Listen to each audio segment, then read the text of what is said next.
Hey guys. There's Dan. You see your name. Hi, Dan.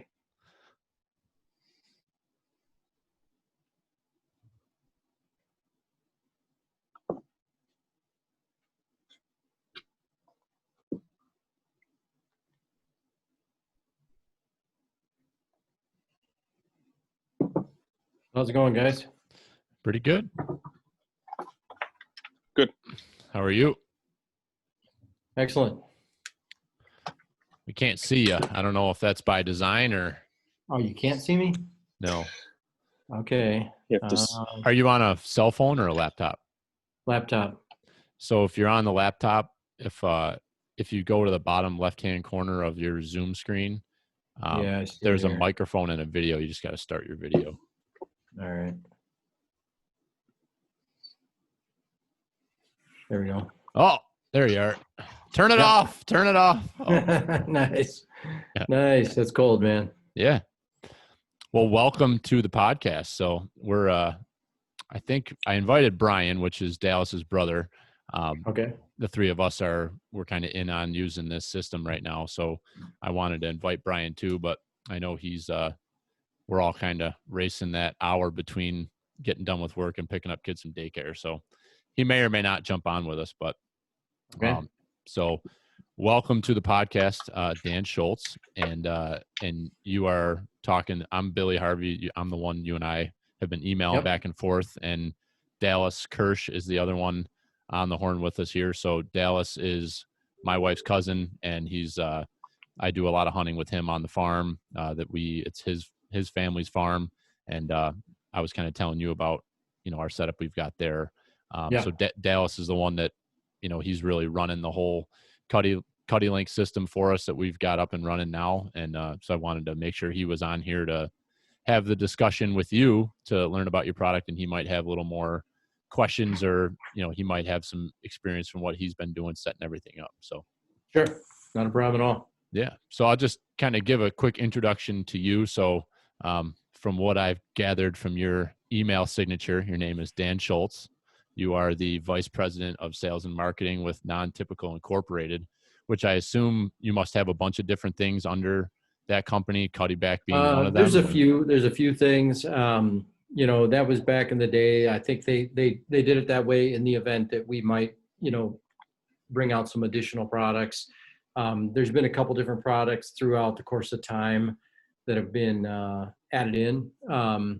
So it gives us the opportunity to maybe expand if we want to into other realms, other than just cameras. Yeah, definitely get that. So what's a little bit, you and I talked on the phone for about a half an hour a couple of weeks ago, but kind of give a little bit of background on yourself, kind of how you've gotten into hunting, and then that'll kind of lead us into talking about the history of Cuddeback. But I kind of wanted to get a little background on you to share with our listeners. Sure.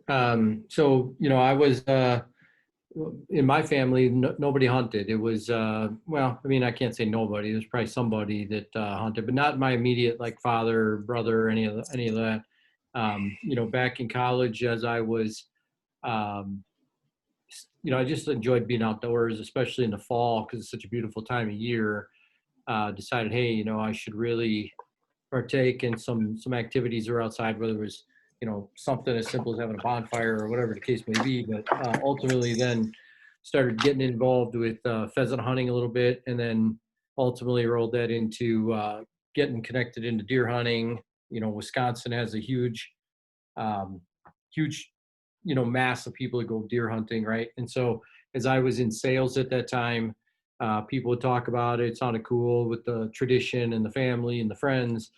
And so I decided to try it. I got kind of hooked on, a couple cool experiences, and then migrated that into bow hunting. And, once I got into bow hunting, then I was really into it, because over the course of time, that's really become my favorite. Now, I go with my sons with gun hunting, and that's a lot of fun to enjoy with them. But, just the way the deer naturally act when you're bow hunting, and the number of, crossing the paths is more often, and seeing them in a natural environment and all that stuff, and using the cameras, all of that really got appealing to me because, like I said, it's a great time of year, and it's just a lot of fun being out there. And definitely deer are challenging, especially if you decide that, hey, I want to go after a bigger deer or an older deer, whatever it is that makes that person excited, because not everybody has 200-inch deer running around. Right. But certainly to go after you know here in Wisconsin, I can't, where I hunt, I'm not going to be chasing a 200-inch deer. But to say, hey, I'm going to try and get something that's 3 years old or 4 years old or whatever his buck scores is what his buck scores, because that's kind of dependent on where you are. But the reality is that those deer are so smart that that's it's a good challenge, and so very rewarding when you can make it happen, and obviously humbling at the same time, because all of us have had more than enough times where a deer put it to us. So Hmm. that's what I enjoy. No doubt. How old are your boys? I've got one that is 22 and one that's 17. So Nice. Just about to yeah. graduate, or Yeah, I or got the older one will just graduate. They'll both should graduate next year, one from college and one from high school. So nice. Good for that you. looks like everybody's on target there. And I've got a daughter. She went out and sat a couple times, but she doesn't like being cold. And obviously, hunting usually requires you to deal with the cold. So she'd rather go fishing in the boat and stay warm. So Yeah. Yeah, we've got in our intro to the podcast, Dallas has got 3 girls, and his middle daughter, she is all about hunting and being outdoors, and she loves going with Dallas. And she was with Dallas when they shot a doe this year, and I asked her what it was like, and she's like, cold and fun. Like that's all yeah. she took away from it. I was like, that's perfect, Emma. That's perfect. That's exactly what it Well, is. and that, I mean, you're right. There's two parts of that, right? That you have the cold part, which you have to deal with, somewhere throughout the hunting season, one way or another.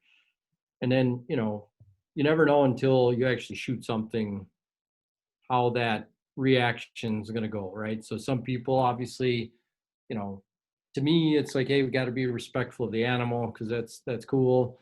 But no doubt, you're also excited by the accomplishment. But clearly, there's some people that just that reality of death and what goes along with it. That's not for everybody. So Nope. Nope.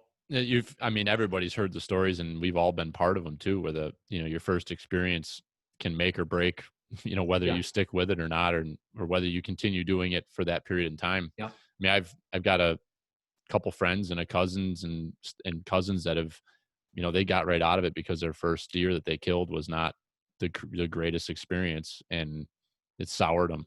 Like my first yeah, deer I shot was not pretty, but the way that my dad handled it with me, it helped the situation. Like I think yeah. those are the situations as a father or as a mentor or whatever, when you're out hunting, that you don't really know how you're going to handle it. You just hope to God you handle it the right way, so that somebody Yeah. understands that what happened is it's kind of part of it. You have to. Well, and it's supposed to be fun, right? So sometimes, we all probably have fallen into the trap of, wanting to have some success, or be able to tell people, hey, I shot a deer, or I don't, whatever the situation is, that, sometimes maybe put additional pressure, or, you know, you just got to be, like you said, as a mentor or someone that's taken these people. And obviously we owe a responsibility to be able to continue this tradition into the future. So you have to manage the resources and all that, but you have to make it fun. I mean, because there's kids, they got a lot of stuff that they can get distracted with today. And a lot of that stuff that they do is immediate reward, right? They're playing the games and it's all like action, like full on action all the time. Unfortunately, hunting isn't full on action all the time. It's fun when it's like that on a given day, if you have that, but chances are you're going to go through a lot of days where it's not that, and you got to be willing to put that time in and get something enjoyable out of it. And so, as mentors, we all have that responsibility to try to do that, because like you said, I mean, that first early experience can really make or break whether, somebody's going to be like, hey, this is great or not. And let's face it, being outside and fresh air, especially with all we got going on in the world these days, no better place to be than outside, kind of enjoying some of that. So, Yep. 100%. So how did you end up with Cuddeback? What was your? Yeah, so I got into the outdoors. I was in the printing industry for years. I was probably in the, 20 some years prior to getting into the outdoors. And I actually got an opportunity through a friend of mine to work for a company that sold sponsorships for some of the TV shows on the Outdoor Channel and Sportsman Channel. And so I did that for about 8 years. It was a great experience. Met a lot of the brands out there, and actually worked with Cuddeback. So worked with them, and I lived here in Wisconsin anyway. Didn't want to move, and they were looking to grow the company and approached me with have an opportunity for us to maybe work together. And it made sense because it was here, and it's been fun. It's interesting because when I was in printing, I was in technology. I was in the technology side of the business with electronics, and now I'm in the camera side, which, albeit as an outdoors product, it's electronics. And a lot of electronic stuff can be overwhelming to people, right? And when I was in printing, it was the same way. It was just that this stuff can be overwhelming, and it comes down to troubleshooting and trying to figure it out. And here we're selling Cuddylink, which is unique.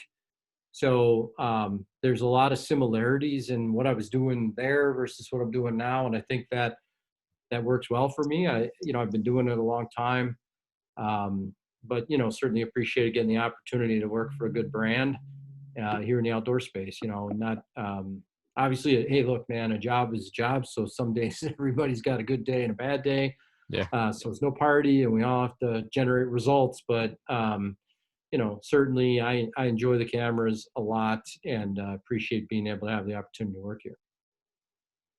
So how long? Because when you and I were first talking, I had mentioned to you that, I've never, until these cameras, me personally, I've never owned a Cuddeback, but Cuddeback's been around for a while, and it was always, I said to you, my perception of Cuddeback was always that it was one of those top tier camera brands, with some great, maybe better technology than some others, or just was in kind of that premium market. So like us diving into this system is something we'll get into, but how long has Cuddeback been doing this? And I guess, I don't know if you just said, and I might have missed it, how long have you been in the role you're in right now?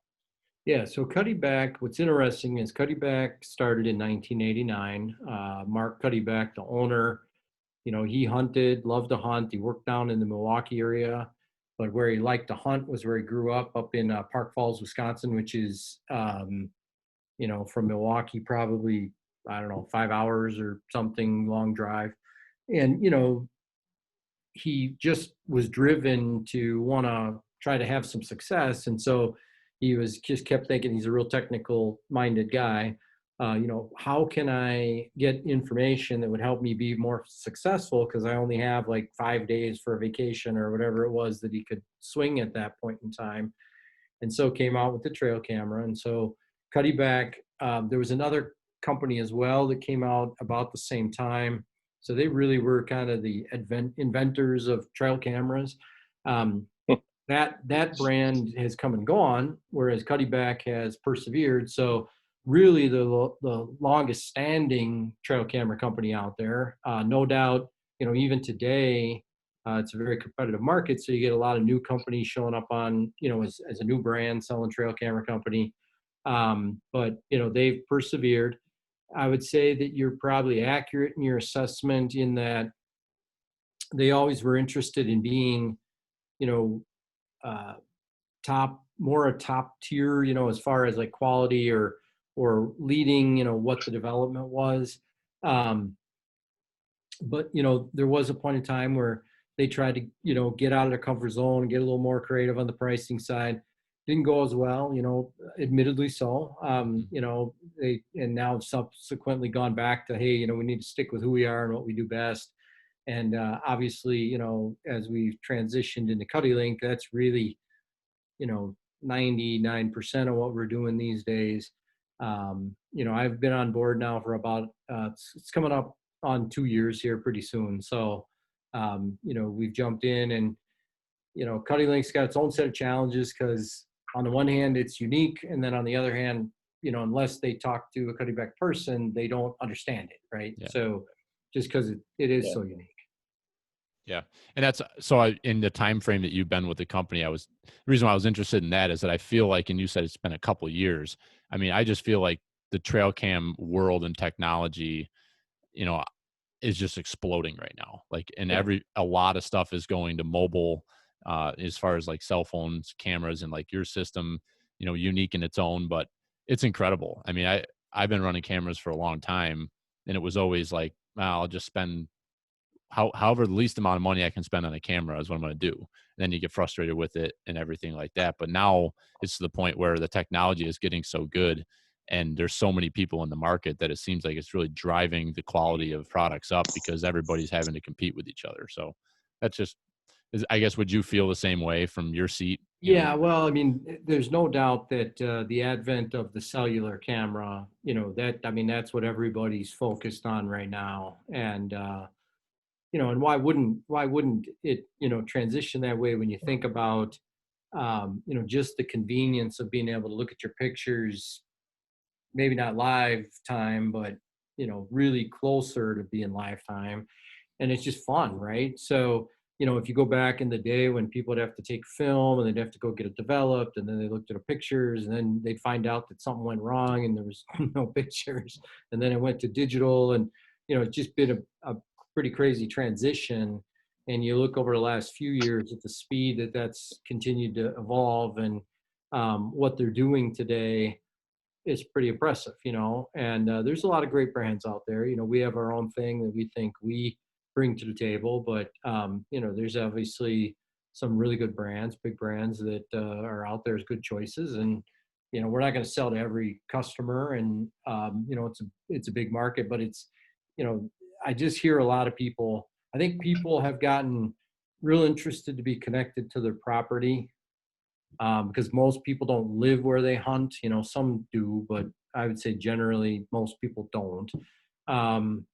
So it allows them to stay connected, right? And when you can get the pictures on your cell phone, they're able to do that, more often, obviously. And I think they just enjoy that and feel more secure about that. For sure. So yeah, we just got 2 pictures while you were talking there, Dan. So awesome. So Dallas, I'll kind of roll this over to you because we're at the point I want to kind of start talking about Cuddylink and the technology behind it. So do you kind of want to just explain to Dan kind of how we got into deciding to go this direction, back 4 or 5 months ago, and kind of Dan's not aware, but we've been talking about it, so we don't really need to beat it too much. But we've gone through a change with the property, Dan, where Dallas's dad and my father-in-law, they own the farm and have been running the farm for years and years, pretty much their whole life, and Dallas's whole life. They've sold the farm. We've retained the non-tillable land. So now, they're still around, but we're doing a little bit differently now that the 3 of us young guys are kind of spending more time on the farm. So I guess Dallas will kind of let you kind of take it from there. Yeah, as far as how we use trail cameras and how we got to Cuddylink, we've always owned digital trail cameras. I mean, we actually had a couple back to the 35 millimeter days, but I always tried to be realistic about cameras and looked at it more as sort of fun and just sort of trying to get inventory and things like that, not trying to actually use it towards hunting as much, because we all know the downfalls of the cameras, spending all the time out there setting them up, leaving scent, just the intrusion of trail cameras is really it's more of a downfall than it is anything else. I mean, you're better off just putting a couple on field edges and trying to get some nighttime pictures to see what deer are out there and what your bucks look like and whatnot. Otherwise, I think you end up doing more harm than good. And I heard about Cuddylink a couple of years ago and just thought, I mean, that's just an incredible advantage you could have by putting all these cameras out on a network and then going to just one central location and swapping a card out. And then I found out that you could actually have a cell cam that sent all your pictures from all your cameras. And it's like, okay, I think we could look at and we were getting to the point too where we all needed some new cameras. Some of our cameras were old or not the best. And it was like, it seemed like it was time to upgrade anyways. But we looked into Cuddylink a little bit and just thought, hey, this is something we need to give it a shot here. And, you mentioned before that there are a lot of companies out there doing trail cameras, and there's a lot of good ones out there. I mean, I don't think any particular stand out. There's all different price ranges. There's all different features. There's all kinds of cell cameras now. And I never really was too interested in a cell cam before, because to have a cell plan for just one camera, it just seemed like a bit of a reach to me to spend the money on that. So as far as I know, you guys are the only one doing what you're doing, where you have a network of cameras that's capable of linking together, and then on top of that being a cell cam, right? Yeah. There's some other guys that are talking about bringing out some stuff. There's got to be some differences in what they're doing. From, first of all, you want to see that it's out, because I haven't seen that it's out. It was talked about. We do have a patent. This last year we were granted a patent, and so there's some things that are unique in how we do that that I don't think they would be able to address just because of the patent situation. But yeah, I mean, when you look at the whole mindset behind Cuddylink was to help, because it's funny, when I go to consumer shows or wherever it is, you had a couple kinds of guys. You had guys that either kind of your mindset, which is, I'm just not going to run trail cameras, or I'm going to run them, really out. So you weren't really getting the intel, or they were running them and they were trying to like go in like when it rained, or when whatever condition they felt like they could enter into the property and exit the property.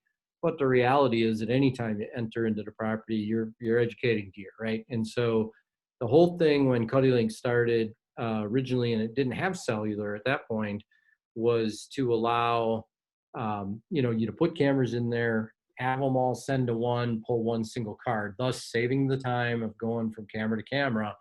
But more importantly, and to your point, not going to all those cameras and educating all those deer.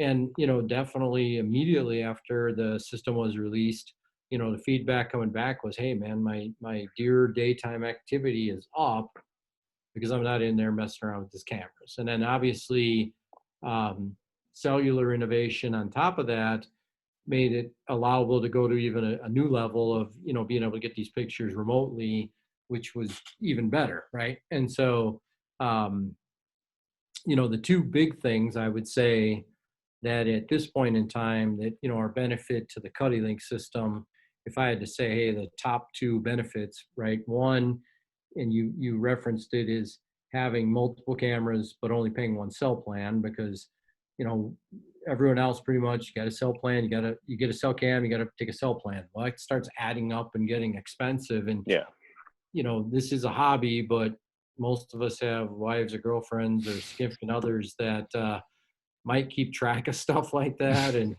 they get expensive. And then the second part of that is that when you have a cell camera, obviously it's got to be able to connect to the cellular system. In the case of Cuddylink, one of the huge benefits is that our cellular system camera has to get connected, but those remote cameras that make up the Cuddylink system, those are just on our network. So I can literally put a camera where I would never have cellular connectivity and still get the pictures from that camera. And, that's a big deal, because most of us, like I said, not a lot of us live where we hunt. So you're traveling, and where you're traveling is more remote. The more remote it is, the less the cell signal tends to be stable. And so, you've got a bunch of people hunting in places where cellular service really isn't very predictable, or something that's not reliable. So to be able to kind of work around that with what we're doing, that's a big plus.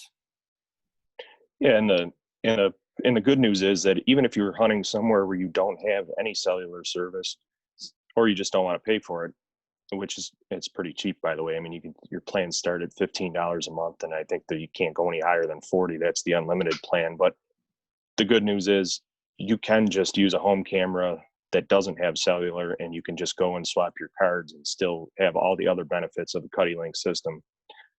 And you can also start and stop your service. So if you only want to run your cameras on cell for, from say September through December, basically the deer season, you can do that as well. So it's very versatile from that standpoint as well. Yeah, no, I think one of the things we've worked hard at is to try to, you get some folks obviously that have ability to go out and buy multiple cameras at one time, but not everybody's in that financial, scenario. So, the beauty of Cuddylink is that every camera that's been Cuddylink from when we started till now, they all talk to each other. So the reality is that if a guy bought, was pulling a card, now he can come back and add cellular. If a guy goes out and buys a cellular camera today from Cuddylink, he can deploy that, get the pictures sent to him, and then when he has more money available, he can add another camera and then get pictures from two cameras. So, it really, in my mind, one of the things that we've worked hard and talk about regularly is just keeping it so that any investment a user makes isn't have to be thrown away, right? Because, no doubt that, like That's you a good said, point. hey, some cameras start getting a little older. Okay, I want to recycle. I want to bring something else in. Cool. Then go ahead and replace that with a Cuddylink camera. You can do that. But I think it's important for us to not, this is technology, and so that kind of sucks, right? Because there's some expectation with technology. Okay, come out with a new thing, it's better, it does this. But what you don't want is that, yeah, but all those whatever dollars that I spent already, I just gonna throw those away and I can't do anything with it. So, yeah, maybe the new camera does a little something cooler than the old style, but the reality is you can still take advantage of that other camera and still have it on the network and still, I think that's important for users, so you should be able to expect that a trail cam is going to last, 3-5 years or whatever, and obviously some of that comes down to how well people take care of it. But the reality is that, I think that's reasonable to expect. Yeah, I was just going to say that the great thing about the system and what the three of us have done is that we decided as a group, like Dallas said, we were all kind of at a point where we were going to need a couple cameras. So as a group, we've gone in on this together, and the direct result of that is that we've got cameras up, and as a group, we're running these cameras. As a group, we're on the text message chain, getting all the pictures sent to us. So all the time, we're all getting these pictures, and it's like, oh, there's a good one. Oh, that's an awesome picture. So like we're all engaged nonstop together on this property.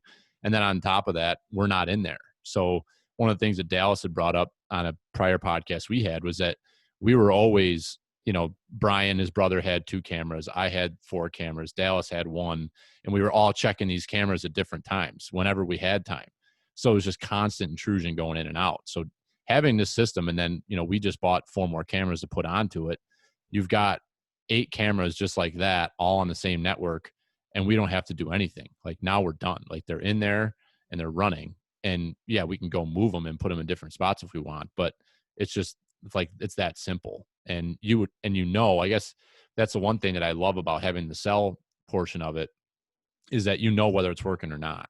And, like I'm not digesting the reports that we get, but, you guys send out a report every morning, or probably however you set it up, right, Dallas? Yeah. So you get a report based on Once a day, whatever you want it. But like, whether a camera's active or not, whether you have an issue or not. And there's nothing more frustrating when you have a trail camera. It doesn't matter how expensive it is or how cheap it is. You could put it out there. Seems like 50% of the time you're going to have an issue, that whether the card didn't read properly, it wasn't formatted right, or the batteries aren't touching contact, whatever. You go out there for a card pull after 4 months and you're fired up to see what's on there, and it worked for 2 days and stopped working. So like that's one of the huge assets of this system, is that you immediately know whether it's working or not. Yeah, no, it's look, for us and everybody else that makes trail cams, right? There's some challenge because you're taking an electronic piece of equipment and you're putting it into the outdoors, where harsh conditions, right? So you got cold weather and you got rain and you got snow and you got ice, and then it gets hot in the sun, and all those different elements that come into play. And we always try to encourage people, like when they're bringing their cameras down for the year, right? Because I run mine all year long, just because, one, I need to be in a Cuddeback, but it's been fun to do that because you get pictures of fawns and you get pictures of does, and then you see the bucks start to grow, and you get coyotes and bears and raccoons and whatever, right? Never know what's going to show up on camera. But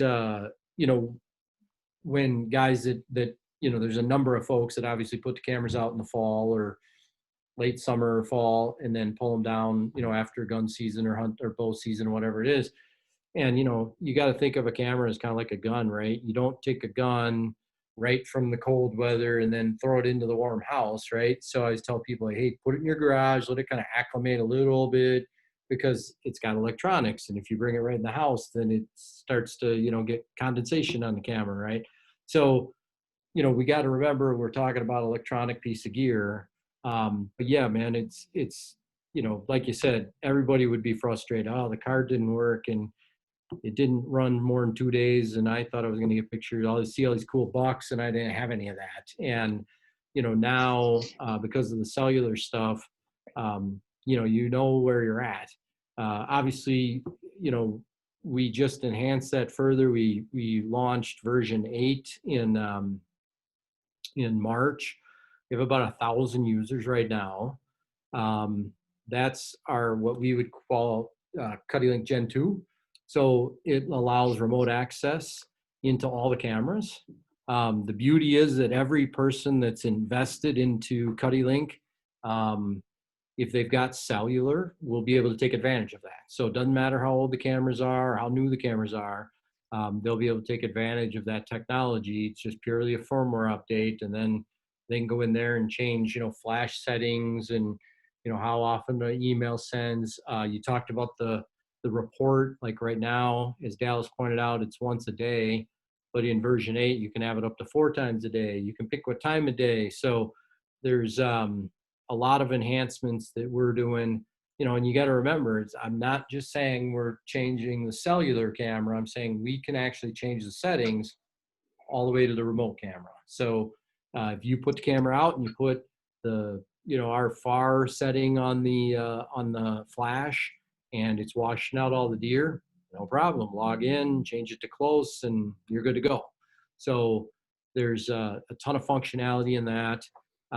We certainly, talking to all the users, get feedback, are understanding what's important to you guys. And, just because we're only have the one cell cam doesn't mean that people aren't still wanting that functionality. So we figured out how to do that. And, I think we're pretty happy, with 1,000 users we've got, feedback's been exceptional. So we're excited for a good fall. Yeah, the Gen 2, no doubt, was a major upgrade. Being able to view all your settings and update them from here, which I've already done. And another thing I've done with that is I've forced pictures, because I've had some times where I go a couple days without anything and the report says the camera's fine. But, Yep. Once in a while, I'll just say, take picture, save it. And we end up getting a picture of nothing, but it's just one more peace of mind that tells you everything's working. Yeah. And the biggest problem I've ever had with cameras is always that, we live in a really windy place, and sometimes in December we'll get 60, 80 mile an hour winds, and I'll have a tree or something that's just going back and forth in front of a camera and just making that thing go crazy. And it's nice, but then sometimes it's something much simpler, like it's just a little piece of grass on a windy summer day that's going back and forth. And it's like, it's good to know all that stuff, to just, instead of just filling up your SD card or taking up your data, it's nice to be able to go and fix that stuff. Yeah, you got, and you got a lot of people that, really, if they have to drive more than an hour, right, then it's going to be a hassle for those guys, to go deal with any of those adjustments. So to be able to change that stuff remotely, just like right now, because I'm not hunting, I have most of my cameras either send in 6-hour or 12-hour increments by email, because I don't really need the pictures in a timely manner, and I'd rather save the battery. But when I get into hunting season, then I'll go in there and I'll log into my system and I'll change it to 2 hours so that at that point I can get, I'm getting the data in a more frequent basis. So, all right, I'm going to hunt that afternoon. I got pictures or I got some update from the camera at about 11. I know at 2 o'clock, I know kind of where I want to go sit at that point. So there's no doubt that there's just a lot of ways that you can utilize the system on your benefit. One, to be more successful. Two, to know that your system's working correctly. And three, just have more fun, right? So like I said, a while back, right, that most of this is about fun. So, I mean, we all put a lot of work in with food plots or whatever the case may be, tree stands and different things that we're all spending time doing. But it really is about the fun. So the cameras, certainly, if you set them up right and getting those kind of picture content, it's a lot of fun. Yeah, so let's talk about batteries a little bit. You mentioned that. So right now, and as you mentioned as well, we're already on 2 hour increments. And part of the reason we're doing that is just because the cameras are new to us. We got them in March and we want to try to work all the bugs out as possible before it gets close to deer season. So I think we're doing a good job of that right now. But, one reality that we're going to have to face sometime this summer is that all of our AA lithium batteries are going to need to be replaced. So if you want to talk a little bit about the different power options for the cameras, because there's D batteries, there's also dual power banks, and there's also solar. And if you wanted to talk a little bit about the advantages of doing different ways to power the cameras. Yeah, for sure. I think what we have to keep in mind, and this is something I tell people when we're at shows and stuff, is that, I'm not going to apologize by the fact that we use more battery power, because I'll tell them up front that we're going to use more battery power. It's not because we don't know how to manage power. If we turned off Cuddylink, then these cameras would run just like every other standard camera out there, where you'd get a whole season worth of battery life out of them. But that constant communication that's occurring, where one camera has to basically say, hey, do you have any pictures? Yes, no. They've got to know, if they need to forward along pictures or not. And that's what's using up the battery power. So it's the advantage of the system. But it's also, it could be an Achilles heel for a user if they don't address it. That's why when you look at what we're doing on the power side of things, we brought out multiple options to make sure that we've given the users, all kinds of capabilities for different environments, different length of time, different price points. But when you look at what our mentality is on the power side of things, is that everything is universal. So any power option we bring out will work with our J series, will work with our K series, will work with our G series, will work with any other cameras that we bring out in the future. Because again, I don't want to have, well, this will work. Now, when we first came out with this stuff, it wasn't as clearly defined as that. But as we move into the future, as you see now, everything that we sell today is universal. So, and I encourage users to not run any Cuddylink camera without some kind of an external power. You're going to have a more stable system because you're not touching it as often. And you're going to have less opportunity to have to go touch the camera, which is what the whole mindset of the system is, so that we're not bothering the deer. So when you look at some of the options, we've got our 6D external, we call it the power bank, but it's a 6D external power pack that you would connect to a camera. And that's kind of like the entry level. It's $20 retail, holds 60 batteries. You're going to get anywhere from an additional, let's call it 3 to 6 months, depending upon number of photos and how your system lines up with links and things. But it's a great starting point, because you can't ever really throw that away, right? Like I said, it'll work on any of the cameras. So at least if a guy has that, he's going to have a good experience right off the bat. The second option that we can look at would be the dual power bank, which you referenced.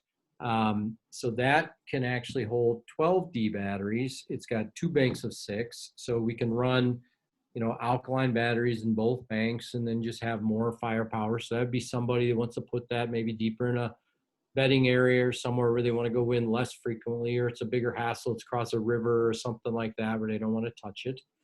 You referenced the solar power bank. That's new for this year. We changed it. The one that we had previously worked well, but it did connect to all the cameras differently, and that made it difficult for users. And we understand that that was difficult. So in an effort to enhance what we're doing and make it easier for everybody, we now put the rechargeable batteries in the panel. Thus, it connects to all the cameras the same way. So if a user's got good sun, field edge, or somewhere at least where they're getting a few hours of sun a day, then the solar power bank is a great option, because then they're not, spending any money on batteries. For those guys that are exceptional power users, you can take the solar power bank and combine that with the dual power bank. So now a guy could have 6 rechargeable D batteries running off of the solar power panel and have 6 alkaline batteries in the second bank as a pure backup. And so that's for the guy that, really is putting that camera somewhere where he does not want to intervene, in a big buck area, right? And then lastly, we have a 12-volt battery adapter. So if a user has access to 12-volt batteries and he wants to utilize those, then it'll regulate the power down and you can plug in that. So when you start talking about the cellular stuff, everybody's using more batteries, right? Because to take pictures and to send pictures is just more stuff going on than when all they did was take pictures. The fact that our cameras, take pictures and talk to other cameras on the network, move those pictures around, and our cellular system is taking pictures, gathering pictures from other cameras, and sending the pictures.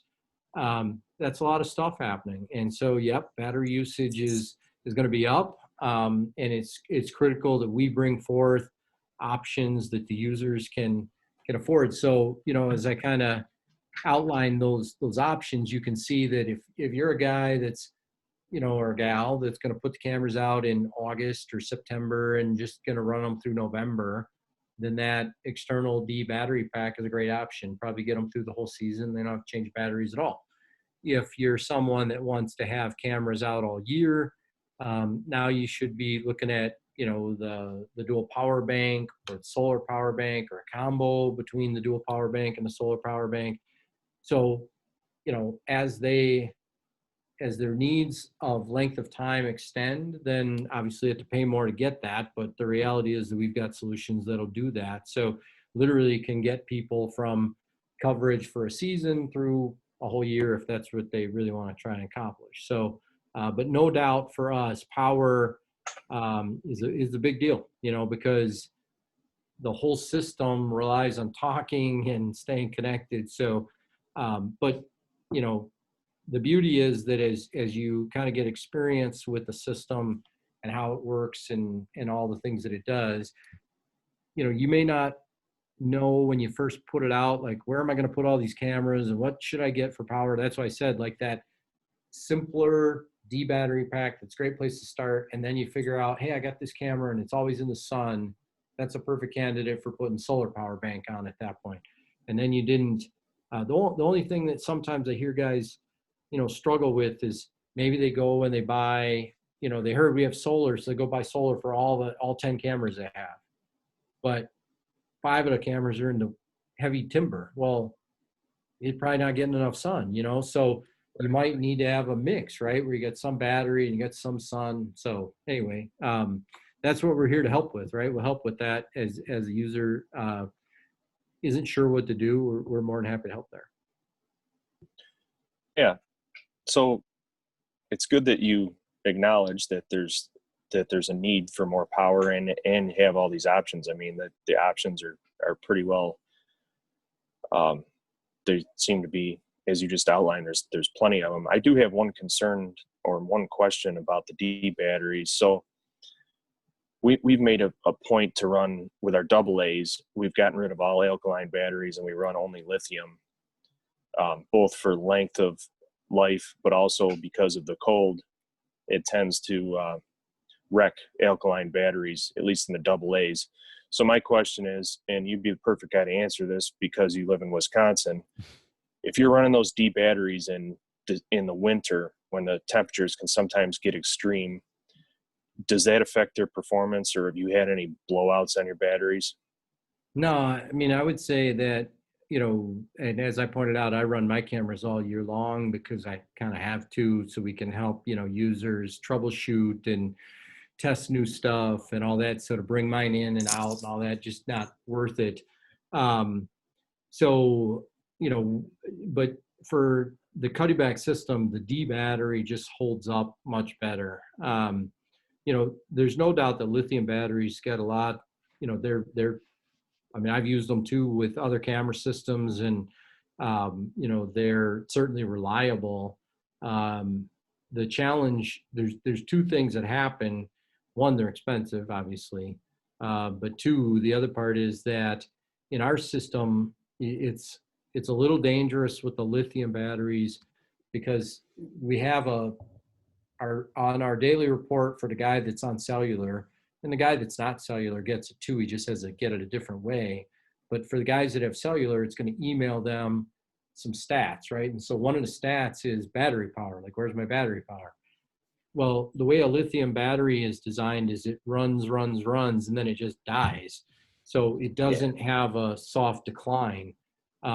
Because an alkaline does, we're able to sense in the camera that, hey, camera, the battery's getting low, and provide a warning. And so in the report, you'll see it say, okay, one day, and then low one day, and then they know, okay, I got to get out there and change some batteries. Whereas with lithium batteries, and we have a number of users that use them. So I'm not saying most of those guys, what they do though, is they track closely what they're getting from length of time. So they'll know that, okay, it seems like in our system setup, I'm getting whatever, 120 days, and then I got to change the batteries.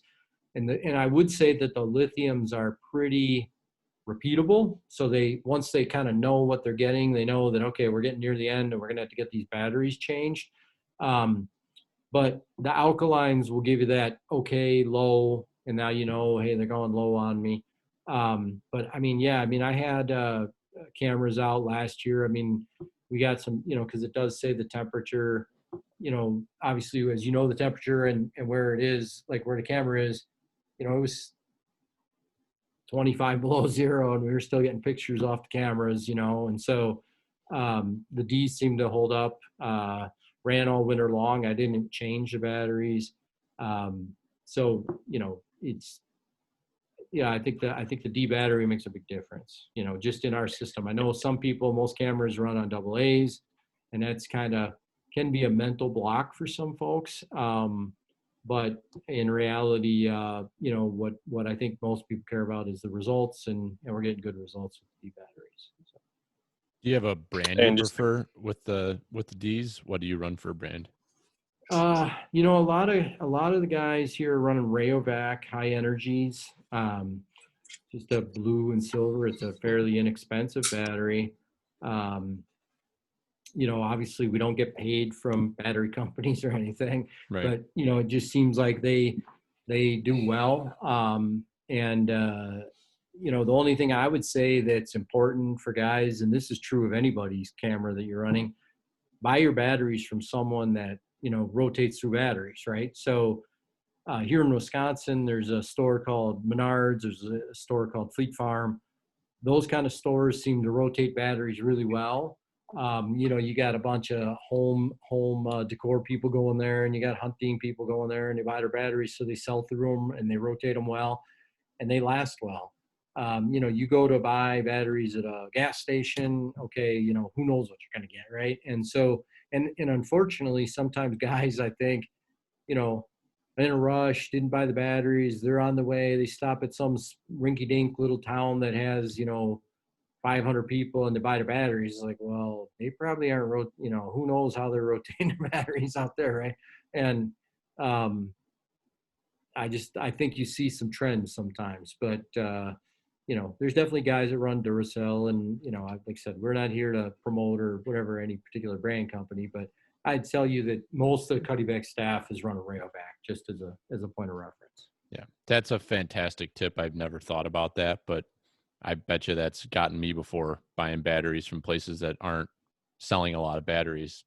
I'll be willing to bet that that's happened to me multiple times. I'm sure it's happened to all of us. I mean, in reality, but if you can find somewhere that you figure out that, hey, these guys seem to really sell a lot of batteries, that's a great place to buy them because, they're coming in fresh, so. Yep. No doubt. So what's one of the big things with you guys that I've seen, Dallas is right in the middle of it, is your customer support and the way that you interact with your customers. So let's talk about customer support and the way that you guys are approaching that, or some of the ways you are, and then also your warranty and kind of how you do support the product on the back end. Sure. So from a warranty standpoint, when a customer buys a product, they get a 1-year warranty. However, if they go online and register the product, then that jumps to a 2-year warranty. So that's important to do. It's not from the day that they actually buy the camera. We actually have software in the camera that stamps when the batteries got inserted. So the clock will start when the user puts in the batteries. And so thus they don't have to have a receipt or any of that stuff, but you do want to go online and register because that obviously does extend that warranty an additional year. And then, the camera's made, when you look at our cameras, they are made with some of the parts, to be user replaceable or we can fix them easily enough. So there's definitely cameras that, we're repairing that are 5 years old. That's not unreasonable to think that for 5 years or more, we can repair a lot of the stuff that are with them. We use a replaceable Fresnel lens that can get faded over time. You might get a bird that pecks it out. So in a lot of cameras, that would mean they all have a Fresnel lens. But in a lot of our competition, when that goes bad, you have to throw the camera away. In our case, it's a $2 part and they're back in business. So, some of the design that we've done with the camera is to try to create longevity. When you look at support, obviously when it comes to Cuddylink, it's not only about the hardware side of things that we're dealing with, but now it's a lot of its connectivity and, especially with cell stuff now, right? So you gotta, your cell phone, which we all use every day, 24/7, is not perfect. We all know it's not perfect. It's, drop calls and some places where it works and others it doesn't. That's 5 feet away. It doesn't make any sense, whatever. So a lot of that is support. So when you look at how we deal with our customers, we have a telephone support line, of course, that they can call in. That can get pretty busy in the fall for sure. We offer a support email, so they can email at support@cuddeback.com, and then we'll help them that way. Certainly, in today's world, we've had to evolve. And when you look at Facebook and some of the other ways that people are communicating, so we've got a Cuddeback Facebook page. We've got some partner pages that people put content or questions out, and we help support those pages to help answer stuff. So we're doing our best to get to people as fast as we can. There's no doubt that at certain times of the year when you're right in the throes of the hunting season, it's tough to get to everybody as fast as you can. But I think, we're doing our best to try to do it over a few different, mechanisms to try to balance it out so we can try to add more people to assist. I wish I could tell you that we were perfect, but I would say we're not, we work awful hard to try to do the best we can. That's for sure, so. And sometimes it comes down to patience. Sometimes you're going to run into a scenario that for the user to describe, what they're faced with, they might think it's one thing, but it ends up, like I said, you got a lot going on here, right? You got the Cuddylink network that's one piece. You've got the cellular piece that's a piece. So sometimes it's not as easy as, hey, you call, I fix it, away you go. It might be that, hey, I need to get some data from you so that I can help troubleshoot to try to identify where the problem's coming from. And that just makes that, customer support experience, it makes it more difficult because it might go on for a few days while we try to zero in on, where did that problem come from, Yeah. I want to speak to the customer service a little bit too.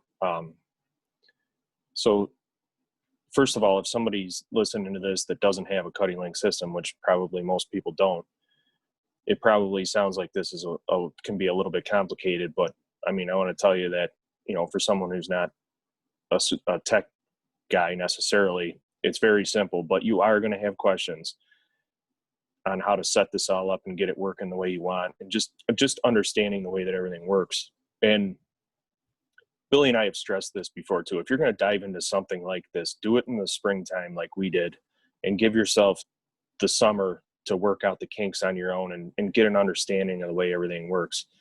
But, on a customer service side, when I first got our first set of cameras, I kind of bought it not really knowing.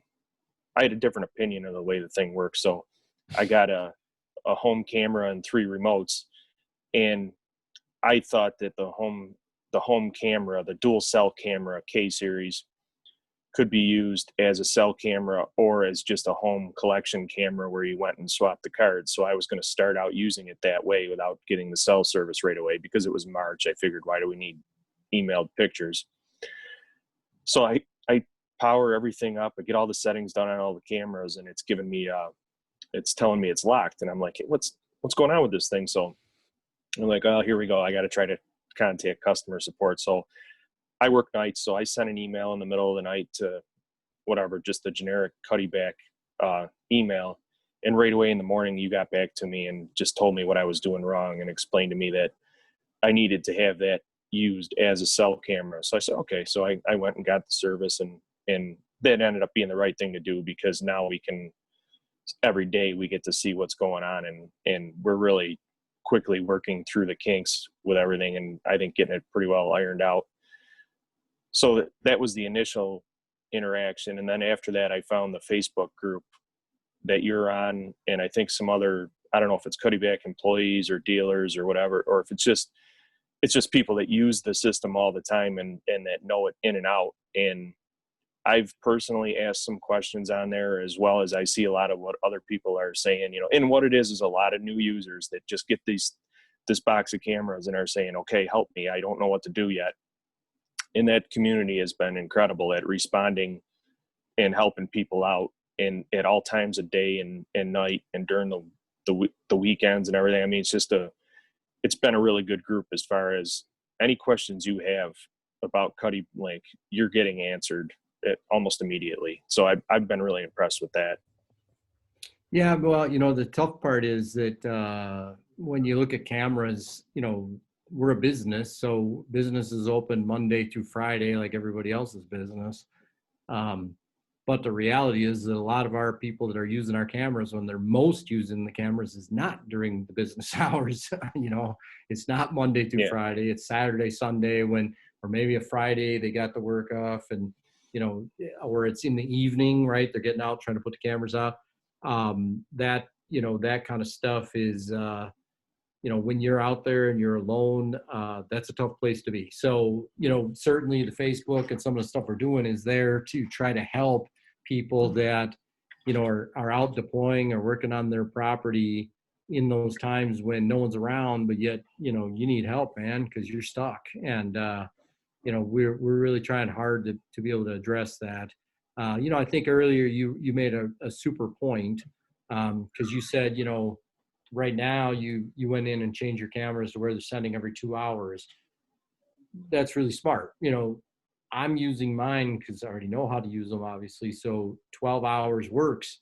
But anytime I'm talking to a new user, I tell them, hey guys, start off at 2 hours or something more immediate, so you're getting more feedback, so you're really know what's going on with the system. And your point about putting them out, earlier in the spring or early summer, that's a great point too, because, then you're not, if a guy is trying to put them out and it's October 15th, there's a lot of pressure to, learn it and make sure it's all working right and get everything dialed in, especially because, again, like we said, you got cell service and stuff that, you don't know how it's going to be on the property until you actually leave the camera there and some of that stuff.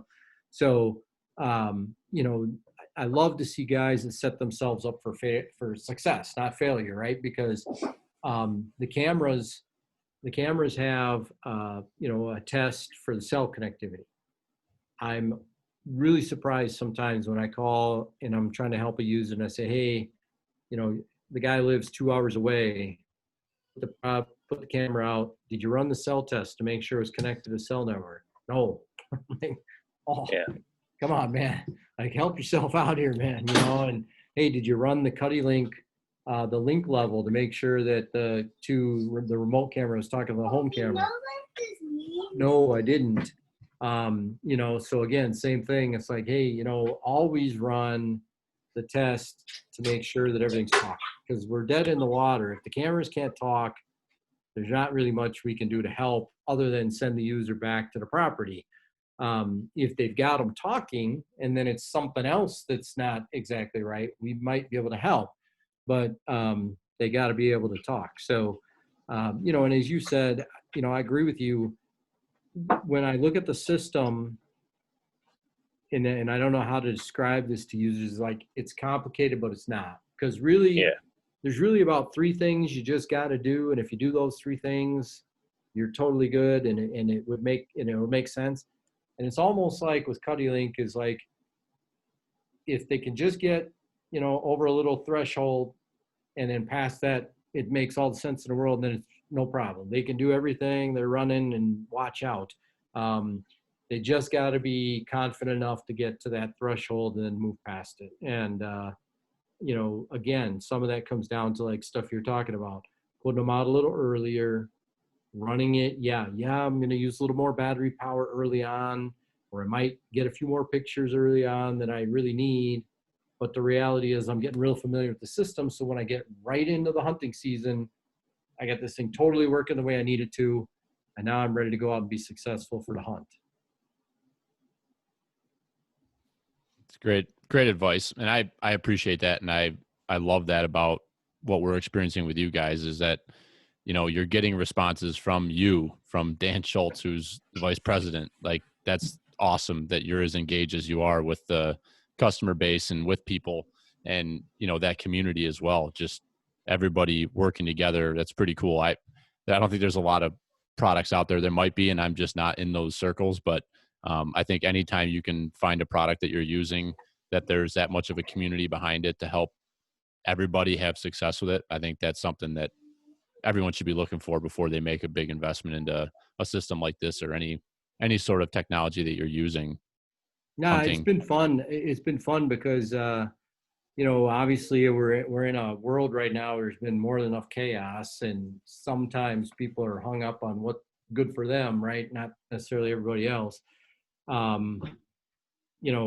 You watch right now on that page. I mean, there's a lot of guys that, they're just good guys that, spent a bunch of time with the system and kind of got some bumps and bruises along the way and learned whatever they learned. And so now they're willing to help. And, that makes me proud to see that with other guys, helping each other out. Cause that's really what this should be about, right? We're all passionate about hunting and, being in the outdoors. So I think it's pretty cool when I see a user, especially because you'll see a user and they're asking all the questions of a new guy that doesn't really have a clue. And then maybe 3 months or 4 months down the road, you see that guy helping out now another new guy. And it's like, okay, he's got it. He figured it out, so it's good to see. It's fun to see that evolution of guys learning the system to really get confident, Yeah, I feel like I'm already at the point where I can answer 90% of people's questions. And, if you're someone who's nervous about this whole setup and not sure if you can handle it, I'm here to tell you, you can. There's plenty of support out there.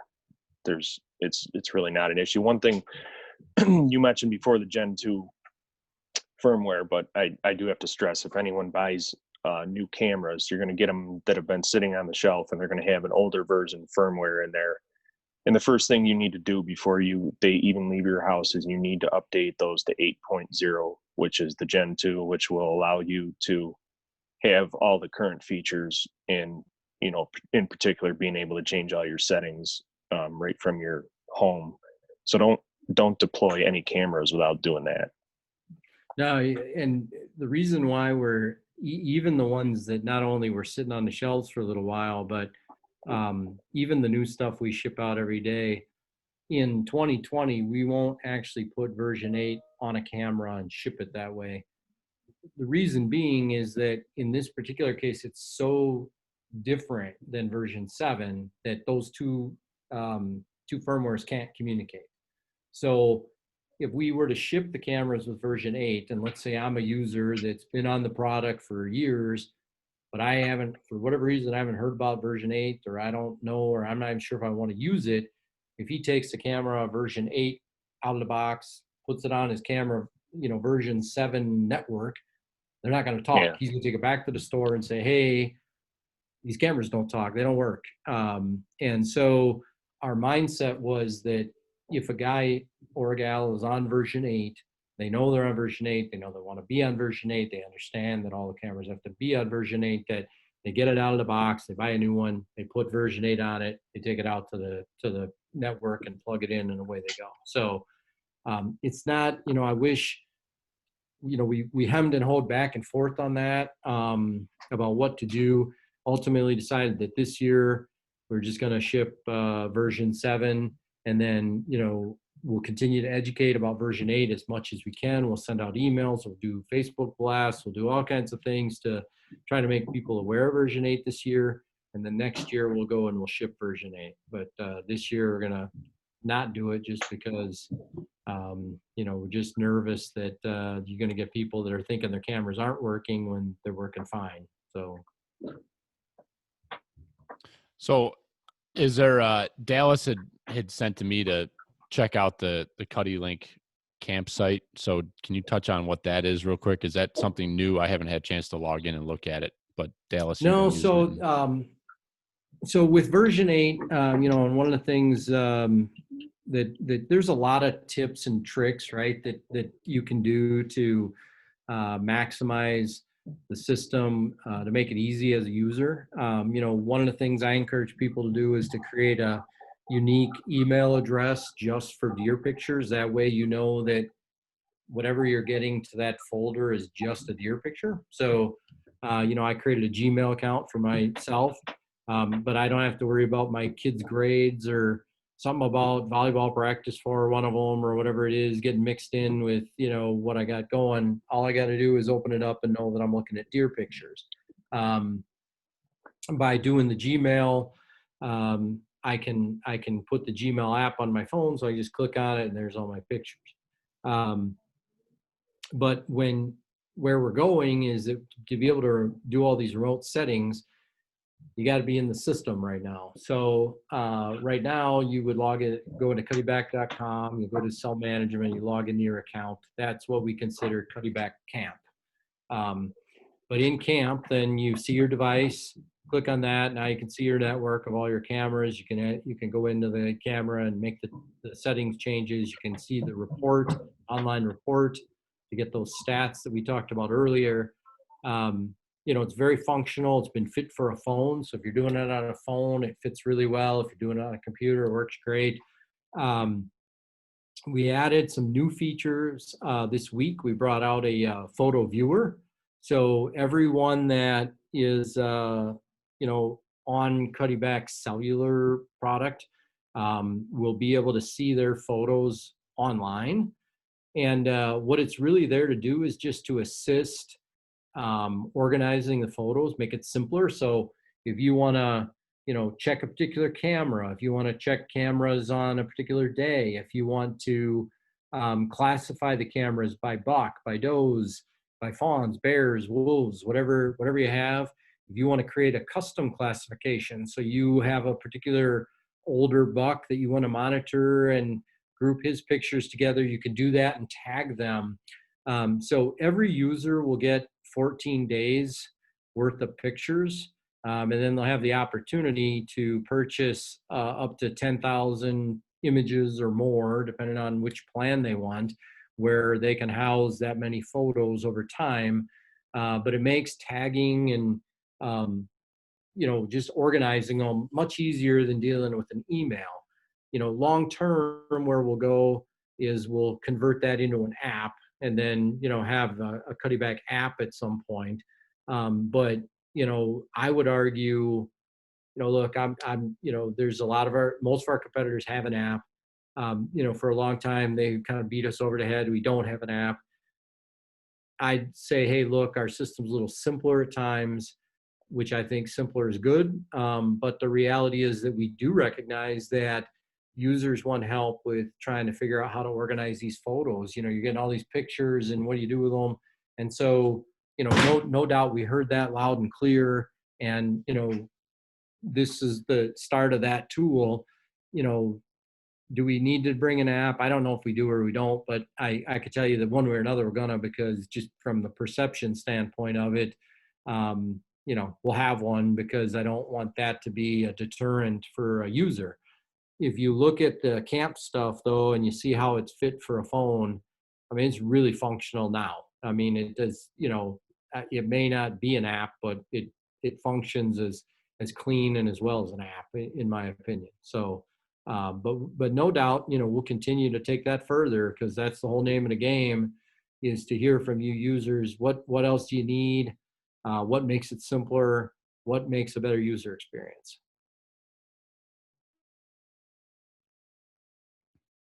I had us both muted because I know I've got a lot of screaming going on upstairs. So sorry about that, but that's awesome. I love hearing about that. That's just taking stuff to the next level, and love your openness to hearing our feedback too. So that's cool. Yeah, I mean, know what I'll be doing with that. What's that? I'll be, I know what I'm going to be doing with that app already. I'll be in my tree stand, and instead of watching for deer, I'm going to be sorting through my pictures and tagging them for different, organizing everything. So thanks for that. Yeah. Well, I know it's, it is, it's a curse and a blessing, right? So, I mean, really, when you think about it, and we joke about this, sometimes the cameras are, I mean, it really can be a scouting tool, if you're using the cameras the right way. But no doubt it can also be a source of frustration at times when you figure out, well, I went to the left and he went to the right and showed up on camera and broke my heart, obviously. So, we've all lived that experience, and now to live it more near time with the cellular stuff, it probably hurts a little more when that happens. But it's, I would say that generally the benefit of the data that you get from the cameras is obviously more beneficial than not having them out there. So. Now, we've covered a ton of ground here, a lot of really good information from you. I think one of the things I had was hitting on any tips and tricks you had. I think we hit a lot, anywhere from power to, managing software to how you handle, issues with your cameras. Is there anything, is there any other hot tips and tricks that you see people constantly either having issues with, or, people asking for guidance on? Yeah, there's a couple of things I would tell you.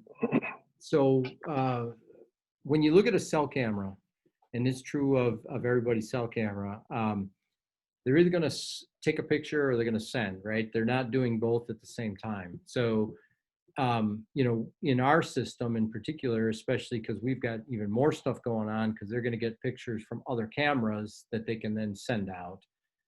I would encourage guys to not put their cell camera in their busiest or most photo opportune place.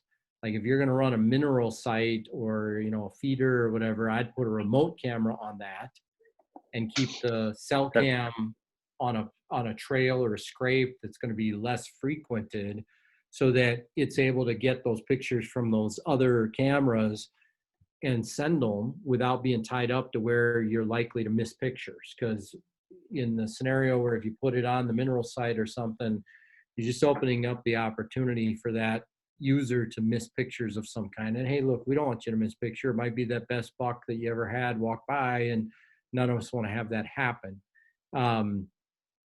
The most important thing for the cell cam is just make sure it has cellular connection, right? So, because if that doesn't you're not getting any of the pictures. So, I would tell users, concentrate on cellular connectivity and then put it in a spot that maybe isn't your busiest and your most photo opportune spot. That would be something that I'd say I see a lot of guys, and I get the mindset that, hey, it's going to take a picture and send it. But the problem is that it may not be receiving then those other pictures as fast or as regularly as you want then.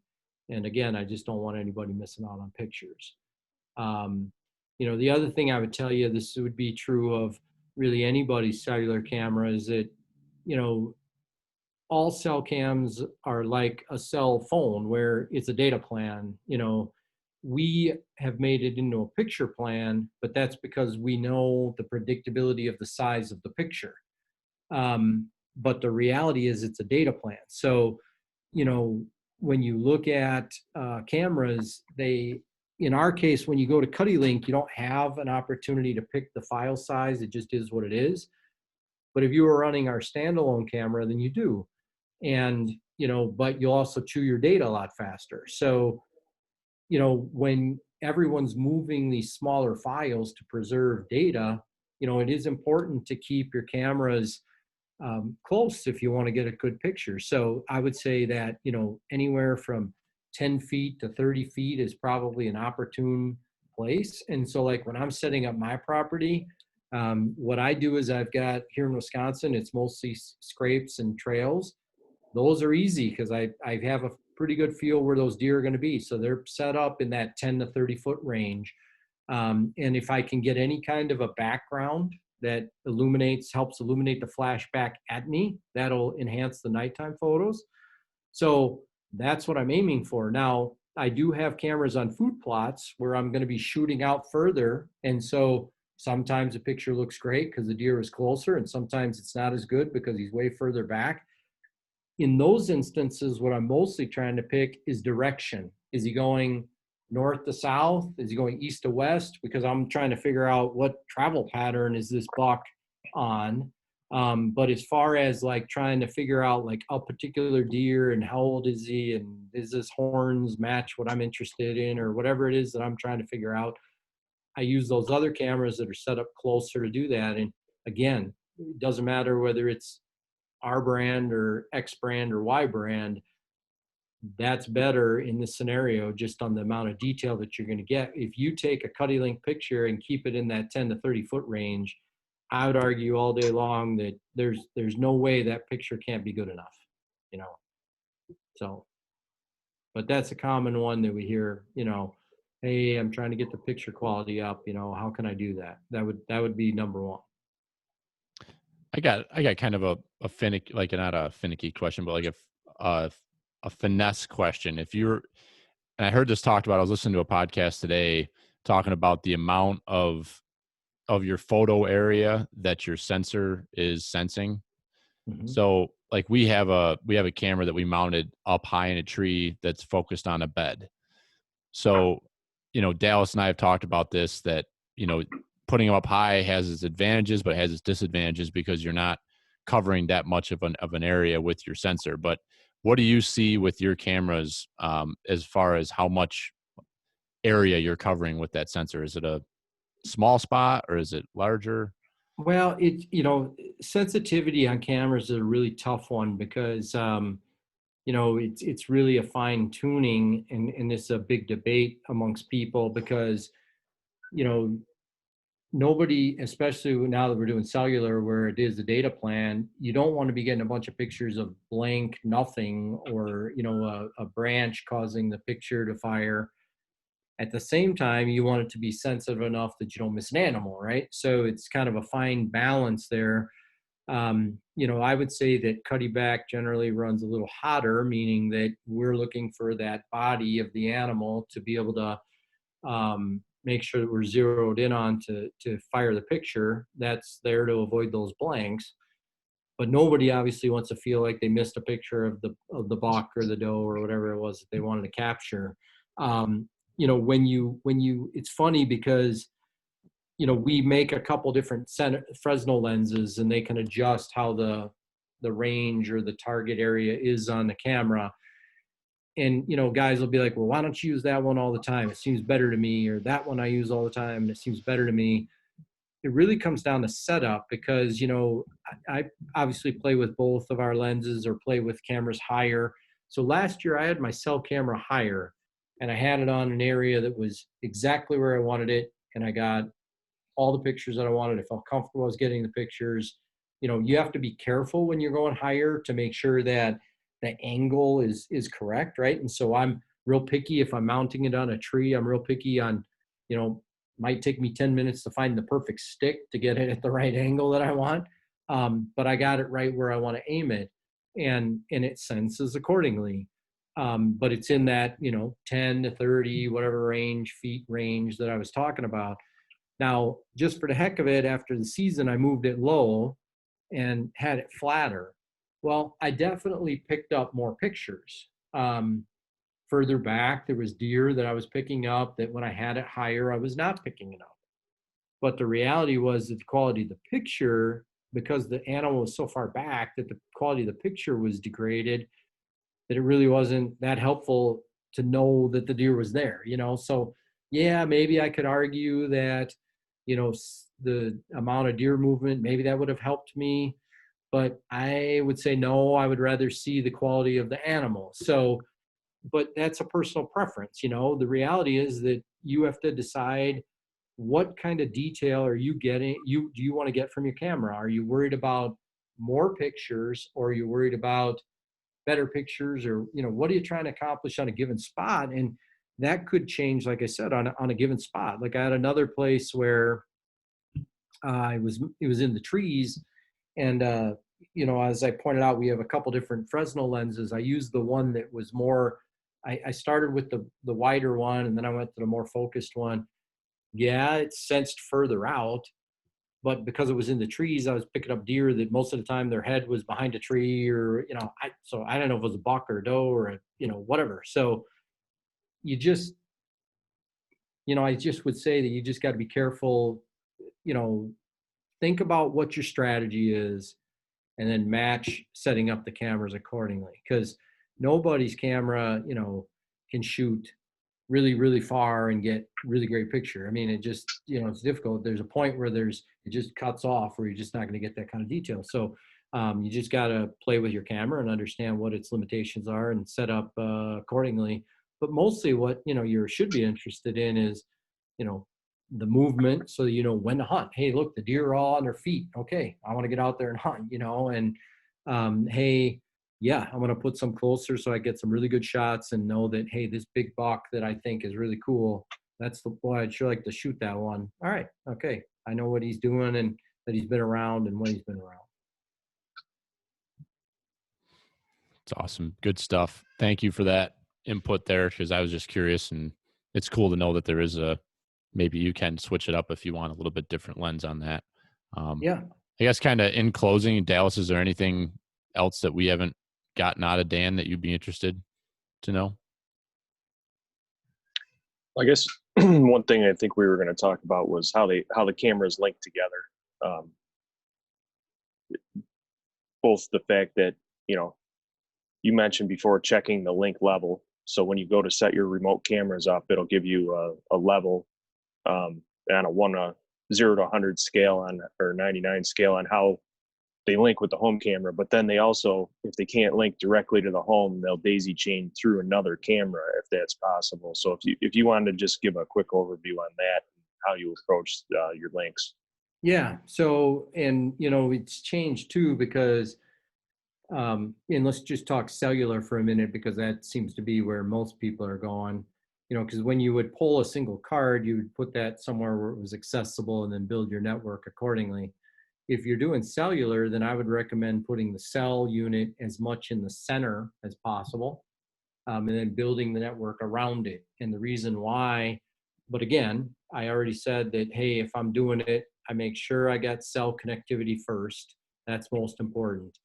But then I will put that as close to the center as possible and build around it, just because it cuts down the number of links that the cameras are having to use to get their data and their pictures back to that home camera. You know, once I set my cell, then I will take the remotes, and, you know, I like to personally stand by my home and then head out into different directions while my signal level runs, so I can kind of figure out on my given property what seems to go, the signal goes through better than other places, because you'll start to learn that, okay, if I'm in, a pine grove, it'll go further. If I'm in a cedar swamp, it won't go as far. If I'm got a little bit of rolling hill, I've got to deal with the hill, and either I can move off to the side where there's a little bit of a trough and the signal's better. If I go right behind it, it's not as good. So I like to kind of get a sense for that as I'm playing with the cameras. And then, we just have to understand that the signal level is variable. So the signal on one day might be different, a couple days later. Things like humidity or foliage will make a difference. So, we set kind of the minimum threshold of 20. Doesn't mean that you can't put a camera out that's less than 20, but by keeping it around 20 or above, then that gives you some leeway that if that environmental condition I talked about changes, it doesn't wipe you out from it being connected on your network. Now, the reality is that each camera has an SD card anyway, so if it does fall off the network, you're still have the pictures available. You're still able to get the pictures. When it reconnects, it will send them, but you want to try to avoid that, just so you're not backlogging pictures all the time. Great question, Dallas. Great question. Yeah, I'm sure we could go all day here, Oh, but Jesus.